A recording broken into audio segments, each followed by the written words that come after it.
જય સ્વામિનારાયણ. મારું નામ ભાર્ગવ કુમાર રસિકભાઈ મિયાત્રા.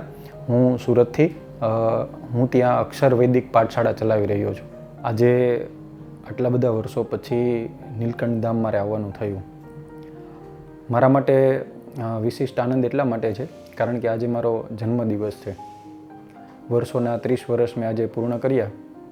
મા નર્મદાના કાંઠેથી પસાર થતાં થતાં આજે અનાયાસે અમે છેલ્લા 3-4 વખતથી આયોજન કરતા હતા, પરંતુ બધા જ આયોજનો અમારા નિષ્ફળ ગયા. એ નિષ્ફળતા પછી આજે અનાયાસે આ સ્થાન ઉપર આવવાનું થયું એટલે મહારાજની અતિશય કૃપા હશે, કારણ કે એમનું જે સર્વોપરી કાર્ય છે ને એ આપણને હંમેશા જોડી રાખે છે. એટલે આજનો આનંદ કેવો રહ્યો તો કે સવારે અમે એક મિત્રના રેફરન્સથી અહીંયા આવવાનું થયું, દર્શન કર્યા.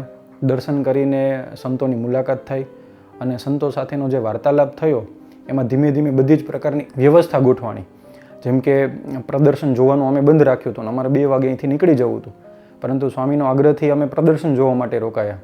તો કેટલું સુંદર અને રમણીય, કોઈપણ પ્રકારના પ્રકૃતિના નુકસાન વગર પ્રકૃતિનું સારામાં સારું સંવર્ધન થઈ શકે એવા ભાવથી ખૂબ સરસ મજાનું પ્રદર્શન ગોઠવાયેલું છે. તેની સાથે સાથે વિશિષ્ટ વાત એ છે કે ભારતીય સનાતન સંસ્કૃતિની અંદર જે પરંપરાઓ લખેલી છે, જે ઉત્સવો લખેલા છે, બધી જ પ્રવૃત્તિઓ ત્યાં આપણને જોવા મળે છે. મહાભારતના બધા આખ્યાનો જોવા મળે છે, રામાયણના આખ્યાનો બધા આપણને જોવા મળે છે, દરેક પાત્રો આપણને ત્યાં જોવા મળે છે, એમની કલાકૃતિઓ સાથેની રજૂઆત આપણે બધાને જોવા મળે છે. જે આપણા સ્મરણ શક્તિની અંદર બધું વિસરાઈ ગયું છે એ બધો જ ભાવ આ પ્રદર્શનની અંદર આપણે બધાને જોવા મળે છે. અને પ્રદર્શનનો આનંદ કરતાં કરતાં બહાર આવીએ તો સુંદર મજાનું પારિવારિક સાથે તમે રમી શકો એવું વાતાવરણ, હિંચકા અને લસરપાટીનું બધું ગોઠવેલું છે. મોટે ભાગે આપણે જોઈએ તો નાના બાળકો માટે જ હોય છે, પરંતુ મોટા વ્યક્તિઓ એટલે કે બધા જ લોકો આનંદ પરિવાર સાથે લઈ શકે એટલું સુંદર મજાનું આયોજન એ જોયું છે. મારે બીજી વિશેષ વાત એ પણ કરવી છે કે આખા પ્રદર્શનની અંદર મને સૌથી પ્રિય તેની સ્વચ્છતા દેખાણી. અને એમાં પણ વિશેષ ભાવ એ છે કે વાત જાણ્યા પછી ખબર પડી કે 1 લાખથી વધારે વૃક્ષોનું વાવેતર આ પ્રદર્શનની અંદર કરવામાં આવ્યું છે.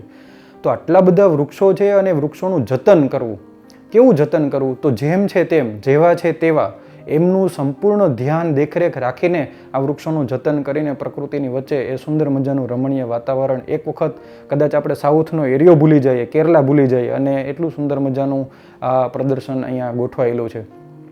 પછી અમે નૌકા વિહાર કરીને દર્શન કરવા માટે આવ્યા. ફરી એવું આયોજન કર્યું કે હવે અડધો કલાક થાક્યા છીએ તો સ્વિમિંગ પુલમાં સ્નાન કરીને આપણે બધા જતા રહીએ. એ જતાં જતાં ફરી પાછો સંતોનો સંપર્ક થયો તો મહાઆરતી, આરતી, પછી જે શોભાયાત્રા, રોજ રથયાત્રા પસાર થાય છે એના દર્શનનો લાભ લઈએ તો આપણને સ્વાભાવિક છે એવું લાગે કે ભાઈ દર્શન કરવામાં તો કેવું હોય તો કે જે મુખ્ય બધા રથયાત્રા જતી હોય એમના આગળના સ્થાને આપણે કોઈ જગ્યાએ બેસાડશે જ્યાંથી સારામાં સારા દર્શનનો લાભ આપણને પ્રાપ્ત થાય.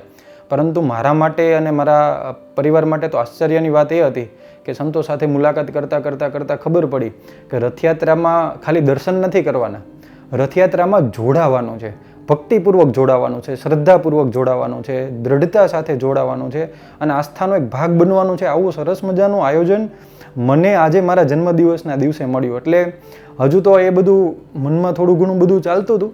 ત્યાં થોડી વાર થયું તો માથામાં પાઘ પહેરાવવામાં આવી, ખેસ આપવામાં આવ્યો અને રથનો મુખ્ય કળશ એ મારા હાથ ઉપર મૂકવામાં આવ્યો. ત્યાં તો મારા શરીરના રૂવાડા એ રોમે રોમ એકદમ પ્રફુલ્લિત સાથે આનંદિત એ જોવા મળ્યા અને એકદમ શાંતિ થઈ ગઈ. કારણ કે આજનો દિવસમાં જે કાંઈ મને મળ્યું છે ને પરમાત્માની અતિશય કૃપા છે, મહારાજની અતિશય કૃપા છે. એટલે મને થયું કે સુરતથી અહીંયા સુધી આજના જ દિવસે મને કેમ બોલાવવામાં આવ્યો, આવો ભાવ મને આજે દેખાણો. અને સંપૂર્ણ રથયાત્રાની અંદર એક કળશ સાથે મેં અને મારા પિતાશ્રીએ આ રથયાત્રા પૂર્ણ કરી. આટલેથી વાત અટકતી નથી. પછી તો ઉપર આરતીના દર્શન કરવા માટે ગયા. આપણે તો ઘણા બધા શાસ્ત્રો વાંચ્યા હશે, ઘણા બધા મંદિરોના દર્શન કર્યા હશે, પરંતુ 16 શણગારની જે આરતીનું વર્ણન છે ને એ સાક્ષાત આજે મેં પ્રથમ વખત આજે નીલકંઠધામ મંદિરની અંદર આપણે દર્શન કર્યા. સર્વોપરી ભગવાન સ્વામિનારાયણની 16 શણગારની આરતી, જે શણગારોનું વર્ણન શાસ્ત્રોમાં કર્યું છે, 16 શણગાર તમારી નજર સમક્ષ એ આરતીના દર્શન આપણને છે. કેટલો બધો ભાવ જાગે. અને નાના બાળકો જે બધા ગુરુકુળની અંદર અભ્યાસ કરી રહ્યા છે એ બાળકો દ્વારા એમની જે કૃતિઓ બધી રજૂઆત થઈ, નૃત્ય થયું, ભગવાનને નૃત્ય પણ દરરોજ અર્પણ કરવામાં આવે. આવું જે 16 શણગારની આરતીના દર્શન થયા. અલભ્ય પ્રસાદ પણ બંને સમયે ગ્રહણ કરી અને અત્યારે હવે વિદાય લેશું તો આમ શરીરની અંદર કોઈ પણ પ્રકારનો થાક નથી જોવા મળતો. 2 દિવસથી આટલું બધું વિચરણ કરીએ છીએ પણ થાક જરાય જોવા મળતો નથી. એટલા ભાવ સાથે, આનંદ સાથે, શ્રદ્ધા સાથે અને ભક્તિ સાથે 2 દિવસ પહેલાં જન્માષ્ટમી પર્વ ગયો અને આજે ભગવાનના આવા સાક્ષાત દર્શન આપણને બધાને મને થયા. તો બસ ભગવાનના ચરણોમાં પ્રાર્થના કરું છું કે આ સ્થાન તો આટલું પવિત્ર છે, આટલું દિવ્ય છે. જે આ સ્થાન ઉપર આવે એ બધાનું ચિત્ત ચૈતન્યમય બની જાય. આજે મારું ચિત્ત તો ચૈતન્યમય બની જ ગયું છે. આવું ચૈતન્ય દરેક જીવની અંદર પ્રસરે એ જ ભગવાન શ્રી સ્વામિનારાયણના ચરણોમાં પ્રાર્થના. અસ્તુ. જય હિન્દ, જય ભારત, જય સ્વામિનારાયણ. જય